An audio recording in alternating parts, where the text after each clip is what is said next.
மறைந்த பழம்பெரும் பின்னணி பாடகி ஆஷா போஸ்லேவின் இறுதி சடங்கு அரசு மரியாதையுடன் மாலை 4 மணிக்கு மும்பை சிவாஜி பூங்காவில் நடைபெறும் என அறிவிக்கப்பட்டுள்ளது.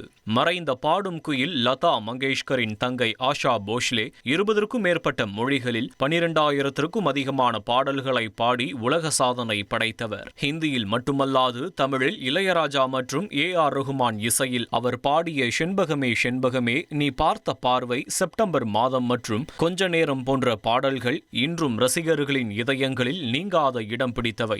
சனிக்கிழமை திடீரென ஏற்பட்ட மாரடைப்பு மற்றும் சுவாச பிரச்சனை காரணமாக தென் மும்பையில் உள்ள பிரிட்ஜ் கேண்டி மருத்துவமனையில் அனுமதிக்கப்பட்ட ஆஷா போஸ்லே சிகிச்சை பலனின்றி உயிரிழந்தார். ஒரு சகாப்தத்தின் குரல் ஓய்ந்த செய்தி ஒட்டுமொத்த இசை ரசிகர்களையும் சோகத்தில் ஆழ்த்தியுள்ளது. இந்த நிலையில் காலத்தால் அழியாத ஆஷா போஸ்லேவின் குரல் வரும் தலைமுறைகளுக்கும் ஊக்கமளிக்கும் என பிரதமர் மோடியும் இந்திய திரையுலகின் தூண்களில் ஒன்று சரிந்தது என பாலிவுட் நடிகர் ஷாருக் கானும் இரங்கல் தெரிவித்துள்ளனர்.